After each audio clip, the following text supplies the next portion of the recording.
Assalamualaikum warahmatullahi wabarakatuh. Waalaikumsalam warahmatullahi wabarakatuh.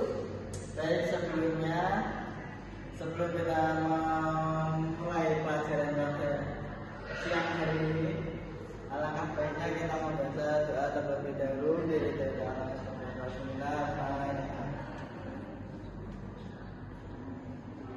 Sudah selesai. Bagaimana kabarnya hari ini anak-anak?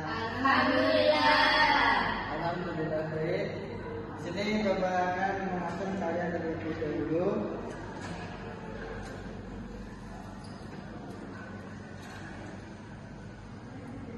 Zubinaima. Hadir.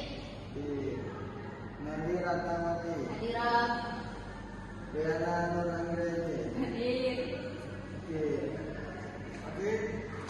Ini kelasnya masuk semua, apa ada yang sakit, apa ada yang izin, apa ada yang bolos anak-anak? Masuk semua. Masuk semua, alhamdulillah.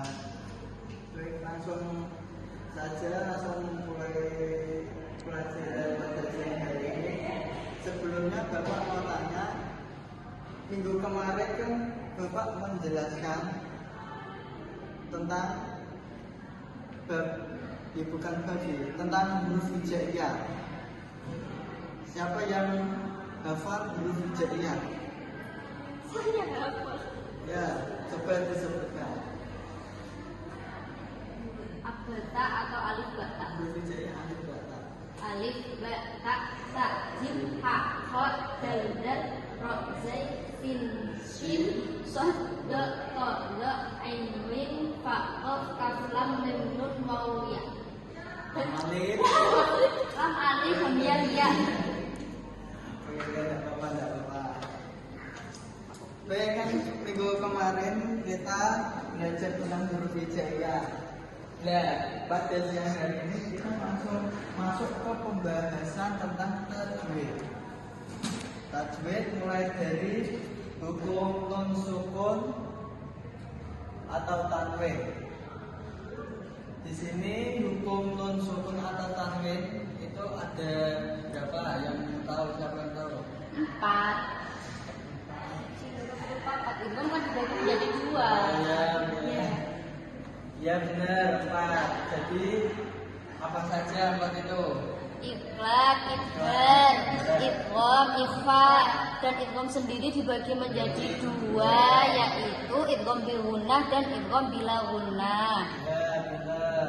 Jadi untuk pembahasan yang pertama kita dari pembelajaran ikhlas.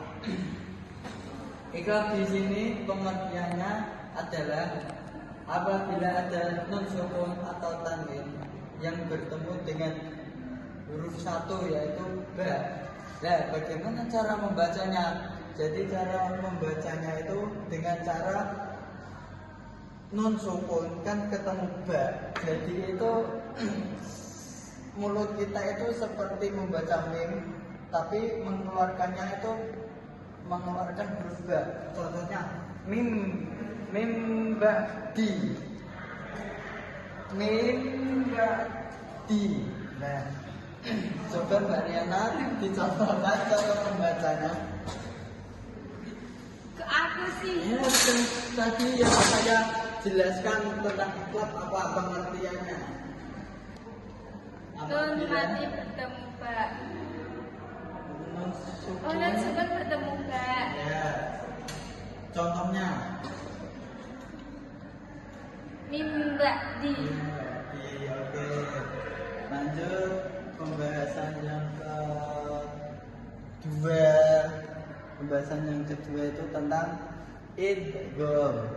Nah, idgham di sini kan katanya Mbak Meli kan terbagi menjadi 2, idgham biguna dan idgham bila guna. Dan idgham biguna tersebut pengertiannya apabila ada nun sukun atau tanwin bertemu dengan huruf 4 yakni mim, wawu, apa yang bisa disingkat yanmu.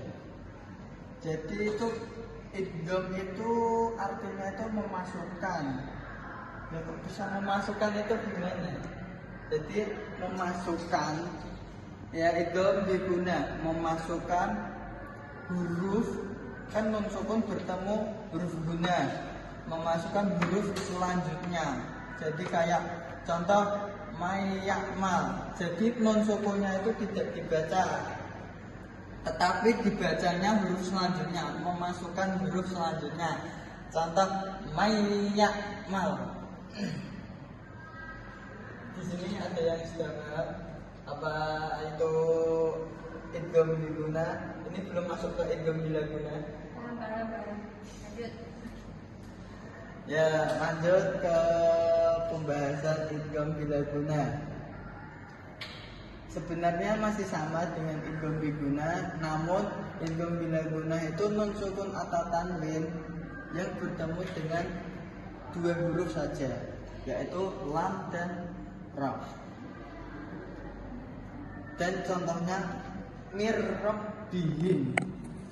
Ya hampir sama sih, cuma yang membedakan itu kalau idgham biguna itu bertemu dengan 4 huruf, yaitu ya nun mim wawu, dan idgham bilaguna cuma bertemu dengan 2 huruf, yaitu lam dan ra. Lanjut ke hukum nun mati atau tanwin yang ketiga itu idhar. Idhar di sini adalah apabila ada nun sukun atau tanwin yang bertemu dengan 6 huruf. Idhar itu hukumnya apa? Idhar itu hukumnya jelas, jadi membacanya sangat jelas. Jangan geremeng-geremeng, harus jelas. Idhar itu hukumnya itu jelas. Jadi cara membaca idhar itu sebenarnya mudah, dengan cara jelas. Jadi nun sukun atau tanwin bertemu dengan 6 huruf ini: hamzah, ha, kha, ain, ghain, ha. Nah, contohnya kayak ini, min, had. Jadi jelas nun sukun bertemu ha, jangan apa namanya geremeng-geremeng gitulah. Jadi hukumnya itu harus jelas. Jadi untuk selanjutnya yang terakhir hukum ikhfa. Nah, kalau ikhfa ini hurufnya banyak ini.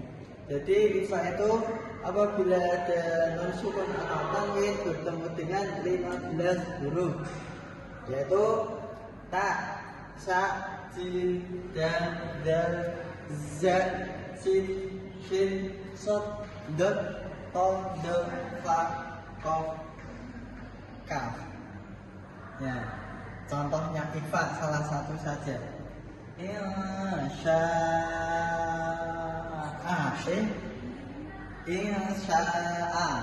Contohnya gitu aja. Jadi ikhfa itu cara membacanya itu samar itu tidak jelas. Jadi itu non sukunnya itu tidak dibaca jelas, namun dibaca samar. Insya'a. Nah, jadi contohnya ikhfa itu seperti itu. Nah, untuk evaluasi pembelajaran hukum nun sukun atau tanwin, apakah ada yang mau ditanyakan? Tidak. Kalau gitu, Bapak akan membuat permainan seperti apa ini namanya? Puzzle. Jadi itu permainannya gitu, nanti satu-satu maju. Kita mau apa namanya?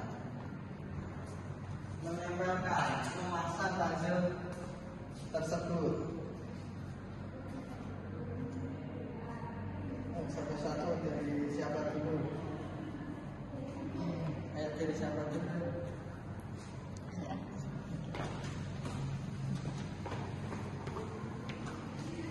Bisa masuk ya, ini kan ada jalur puzzle-nya ini.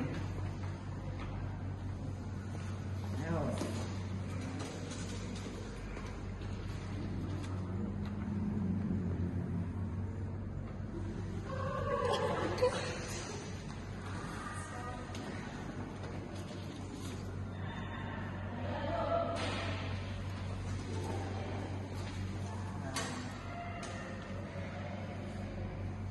Aduh.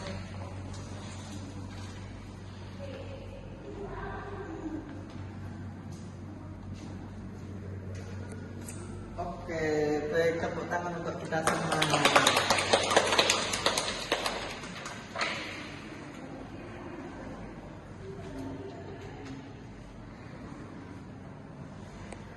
Pada pembelajaran hari ini, apakah ada yang ingin bertanyakan?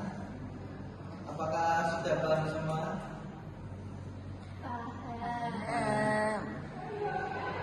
Apakah ada yang ingin bertanya sebelum Bapak tutup? Apakah ada pertanyaan? Tidak ada. Baik, kalau tidak ada yang bertanya, maka Bapak yang bertanya.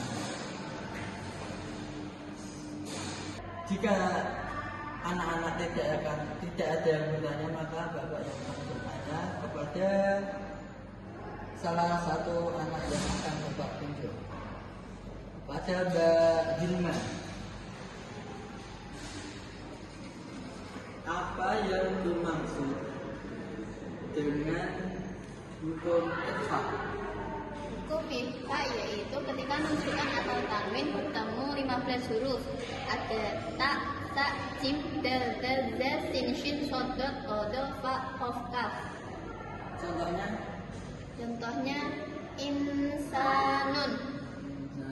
Oke, baik, terima kasih. Tepuk tangan kepada Mbak Hilma.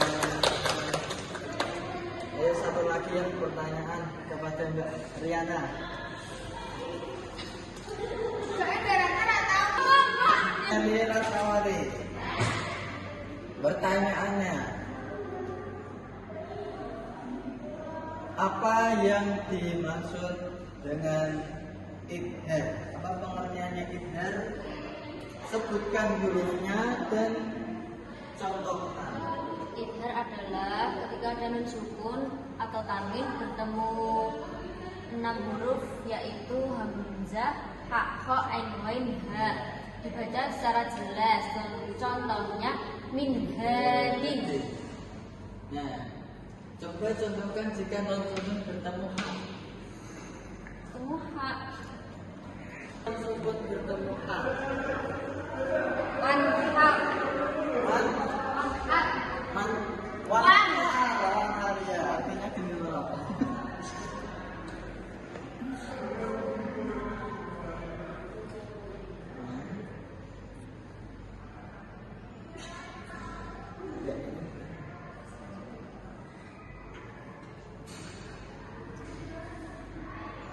Wan, haro.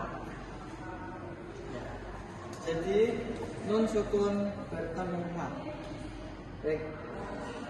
Tepuk tangan kepada Amira. Baik, cukup sekian pembelajaran kita pada siang hari ini. Apabila Bapak ada tutur kata yang salah, mohon maaf yang sebesar-besarnya. Wabillahi taufiq wal hidayah. Assalamualaikum warahmatullahi wabarakatuh. Waalaikumsalam warahmatullahi wabarakatuh.